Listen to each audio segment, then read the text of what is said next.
Great, yeah. Yeah. This is like a really great turnout considering how beautiful and sunny it is. So thank you so much for coming out today. So yeah, thank you so much for coming out to hear Carol and I talk today. And I just wanted to take a moment to say a big thank you to Taylor and Kira here at the gallery for everything that they've done to bring these shows together. It's been really such a pleasure showing here. We've had a wonderful time. So yeah, a big shout out to them and a big thank you. Carol and I are going to split the hour today for the artist talk. So I'm going to go for the first half hour and then we can shuffle our chairs across and then we'll listen to Carol talk for the last half an hour. And you'll probably have noticed that we're going to be filming my talk here. If you don't want to be included in the filming, just let us know and we can make sure that we do some editing. But for the most part, it's just going to be on me anyways. So, yeah. What I thought I would do is talk a little bit about my background as an artist, and then I wanted to talk about the series that we're sitting in here, the Dawn Chorus. And then I wanted to finish off with talking a little bit about how I think of art and food as being related. And that might not seem super obvious given that there is no food in my paintings at all. So you'll just have to wait until the end of my talk to see what that part is. I'm going to talk for about 15 or 20 minutes, and then we'll have time for questions as well, which I really enjoy taking questions and fielding those about my work, so feel free to think of some along the way. So a bit about my background. I studied at the U of A. I have a BA, Art and Design, and Psychology. And psychology is a big interest of mine, and it definitely feeds into my work. And I also have a B.Ed, and I studied art education in my B.Ed. So in Vernon, where I live, I teach art classes. I also do workshops. And I kind of think of my practice having two pillars. So I have the painting work that I do, the series that I make, and the shows. And then I also do art education in the community, which is a really important part for me. My artistic education has been a combination of going to art school, but then a lot of self-taught. I've also sought out some mentors over the years and done workshops. So I've mostly worked in paint, but I've also done some weaving, fabric dyeing, clay work. I did a lot of printmaking in school. U of A is really well known for their printmaking. They have a great department there, so that was a real joy. But there's something that just keeps me coming back to painting, and I think one is the color. I'm really drawn to color and paint. You can just manipulate it so much. You have so much access to different colors. And then the second thing is it's been a relationship that I've built up over time. So I've been painting since I was really little, and I keep coming back to it. It's like a best friend almost, where you have this depth and this history. You've been through stuff together. You have stories. And so I feel like it's a relationship that's kind of been cultivated over time. This series, the Dawn Chorus series, I started last year in the springtime. And this is just a portion of the series. We weren't able to fit all the work in, which is a good thing. Meant that it was a good series. And the rest of it you can see as well on my website if you want to check it out. I didn't know what the Dawn Chorus was until I learned about it a few months before I started the series. I'm sure a few folks probably know what the Dawn Chorus is here. But I was listening to a podcast. The podcast is called Plant Kingdom, and they had this professor on. His name was Professor Eddie Game, and he studied ecoacoustics. And ecoacoustics is the study of sounds in a forest or an ecosystem. And he was talking about the Dawn Chorus. And the Dawn Chorus is when birds and creatures begin to sing when the sun comes up at the start of the day. There's also an evening chorus when they sing as the sun goes down. And the evening chorus is a little bit quieter than the dawn chorus. So they were studying this to try and understand what different creatures were in the ecosystems, how many of them were there, how were they doing. And they're able to tell over time. The dawn chorus, it's a global phenomenon. It happens in forests all around the world. But it's getting quieter because of climate change and habitat destruction and other stresses that are on ecosystems. So they are using ecoacoustics to understand a bit more about how these ecosystems are doing. So I listened to this podcast, which is just fascinating all in its own right. And the words, the dawn chorus, just kept kind of rolling around in my head. Not only were they interesting because of the connection to ecology, which I'm very interested in, but also they're this poignant and simple metaphor, right? Relating to time, or a certain portion of time, dawn, and then also music with the chorus. So I ended up deciding that I was going to do a series to explore this concept of the dawn chorus further.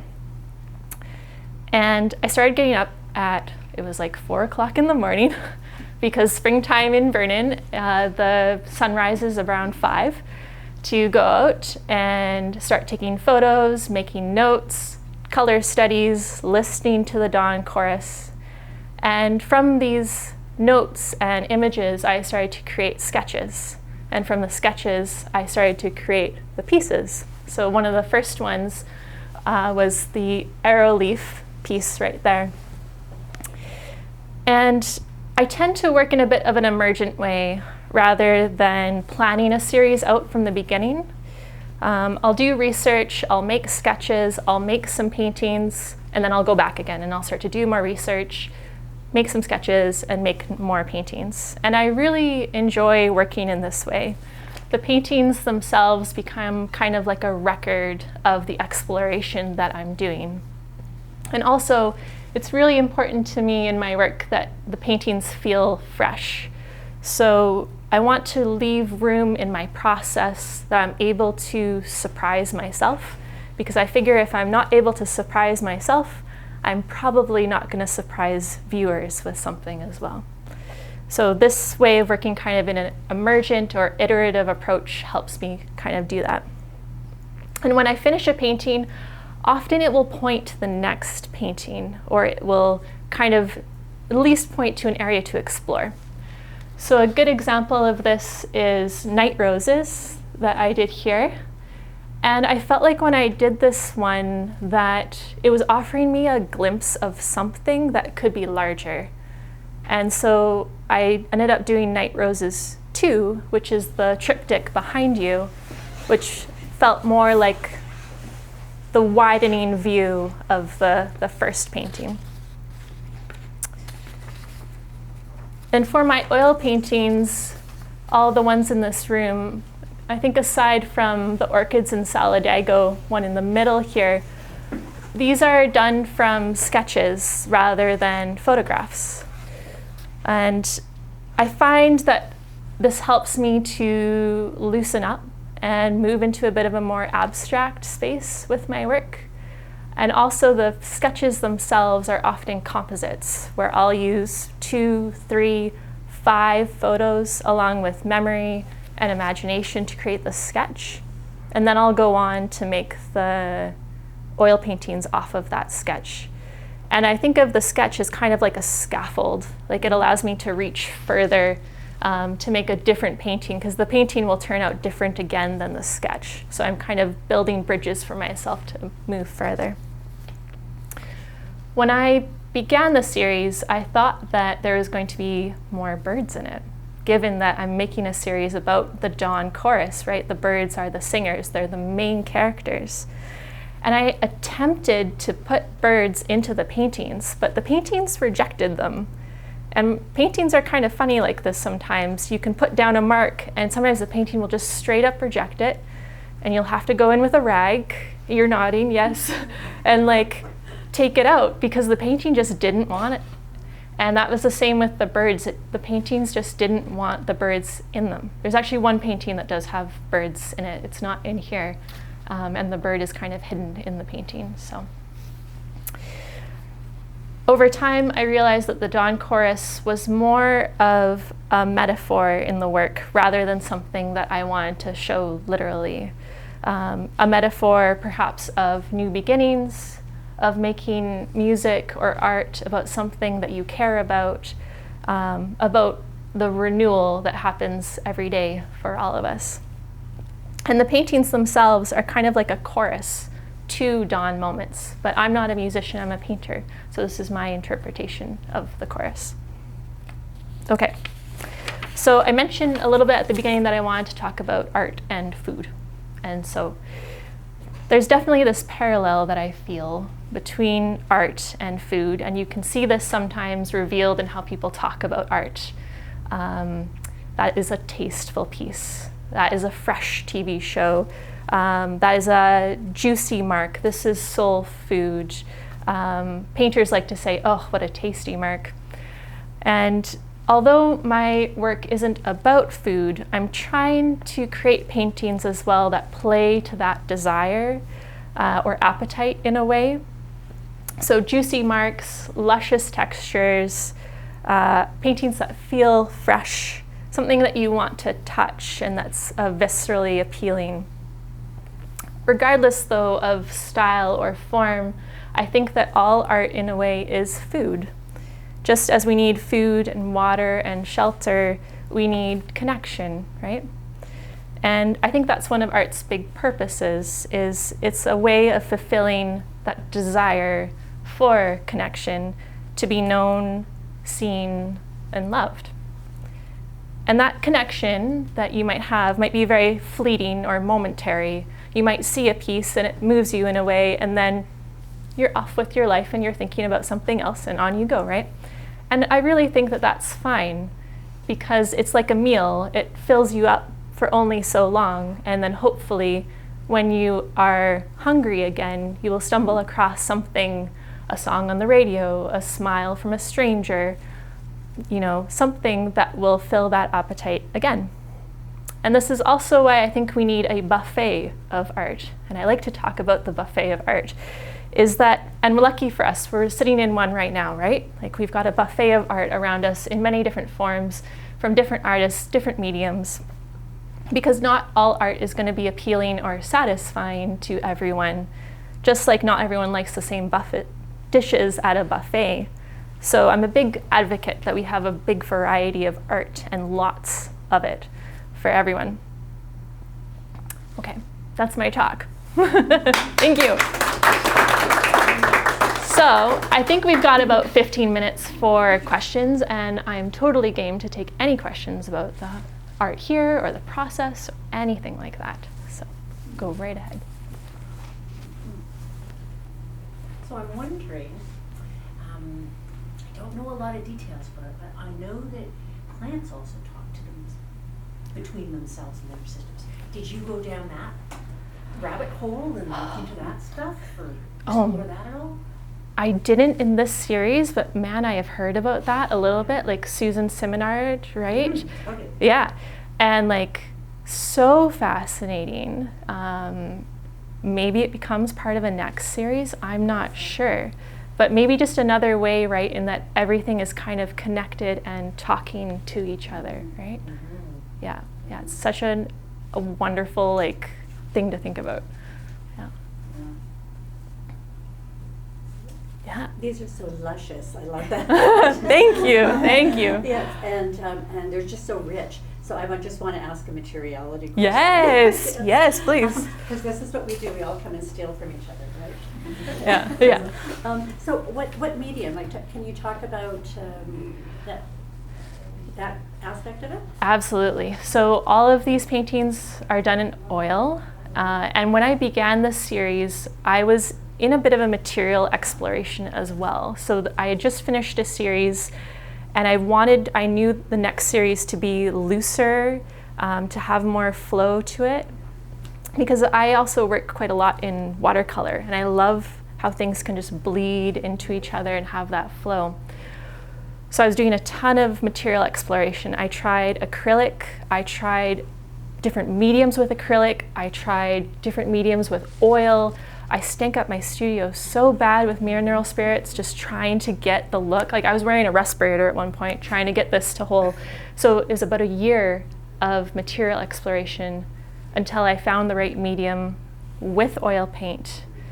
And it turned out it couldn't be acrylic paint, because acrylic paint, when you add a lot of water to it to get it to flow, it breaks up the glossing agents and turns it matte. And I knew I wanted gloss, so it had that luminescence to it. So I had to go back to oil. I ended up using Galkid and Gamsol together. Found a setup in my studio where I could keep the fumes of the Gamsol, because Gamsol still lets off fumes, out enough that I could safely work with it. Because I use quite a lot, as you can tell. I've thinned down the paint a lot. Yeah. So, yes. It moves so beautifully. Thank you. Thank you. It was a lot of exploration to get it to do that. Yeah. What was the other, Gamsol and the other? Galkid. Galkid, yeah. And Galkid helps the paint to dry quicker, while Gamsol thins it out. Galkid also gives it a little bit of gloss. It's a really nice medium to work with. So, yeah. Yeah. So you mentioned with the dawn chorus that would be early in the morning. You mentioned 4 o'clock or 4 or 5 or whatever. Yeah. And you said that you will either sketch them or take a photograph. And you would do that right away while you were there. I tried to do sketches on location, but I found the light was changing really quickly. Right. So to make up for that, I would take a photograph and then I would make notes on, because the photograph doesn't quite capture it. So I'd make notes on like what the photograph wasn't getting, or what the colors were that I was seeing that weren't in the photograph. And then I would go home and then make the next, or any other notes that I needed, so that I could remember what was happening. Right. Yeah. So for most people, that time in the morning is a very gentle, but still a transition sometimes between being unconscious asleep and starting to wake up. Yeah. And I think we're sensitive at that time. Mm-hmm. If you were doing evening, for example, evening course, which I talked about, after the hustle and bustle of the day, it would be a different thing that you would be bringing to the environment while you were there. So you do find it was quite transformative for you over the different days you went out to be there to hear the chorus and see the chorus? Yeah, that's such a great question. Absolutely, because you're right, there is a very different feeling at that time in the morning rather than it being in the evening. And there's almost like kind of a magic at that time, it feels like it's a bit of a different world that you've stepped into for a moment, and then 30 minutes later the light will change and then you're back into the regular world. And I was actually doing a little bit of research on it too, and the blue hours, which this is what this is called as well, are considered in a lot of different cultures to be times when the veil between the spirit worlds and our world lifts, and the spirits can travel at that time. So I think you see it in like Celtic mythology and other myths as well. And I can totally see why we have those in our myths, because it feels like a magical time when there could be, a spirit running around past you maybe, or something like that. So, yeah, absolutely. Can I just say, one of the things I really like about your paintings is your use of space, so that you leave these patches of white, or you put flesh-coloured spots in various places, so you get this, it becomes quite lively, and it's really, I've come a couple of times and I couldn't figure out what it was that made the pictures kind of, jump, and so I really admire the way that you have done that. Oh, thank you. Yeah, I like to leave parts of like all the layers, mm-hmm. so that you can tell where the painting started. So, for example, in Orchids in Saladago, the first marks were these kind of like little green ones to guide myself around.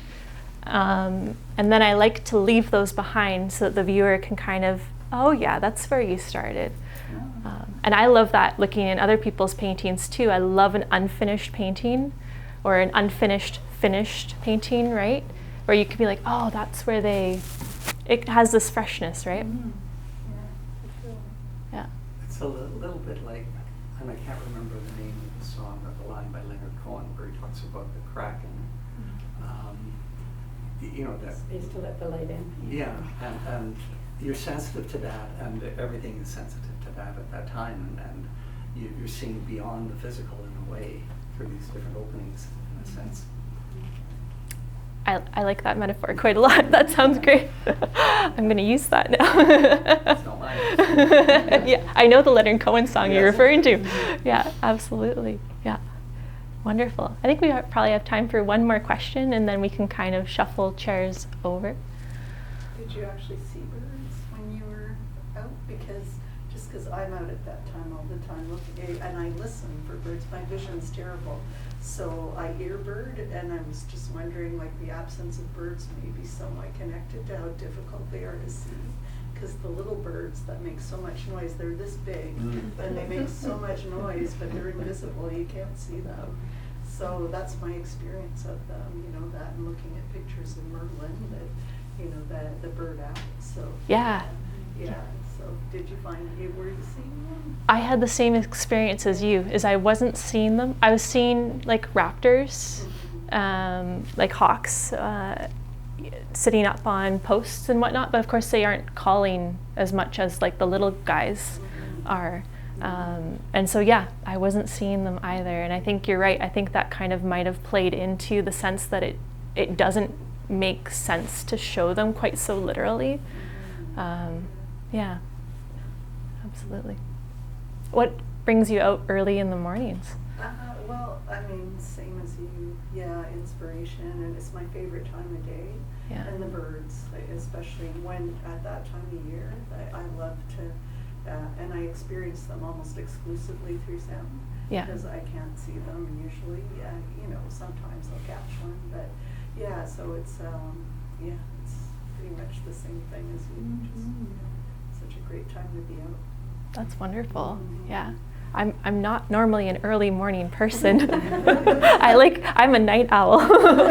So it was really wonderful to kind of experience that more and So enjoy. your next series, the Dusk Chorus, will be a lot easier for you. Well, so my husband and I have been talking about the next series, and I think it's going to go a little bit darker. So yeah, it might be the Dusk series. We'll see. So, okay, thank you, everybody. I really appreciate it. Thank you. So we can shuffle chairs.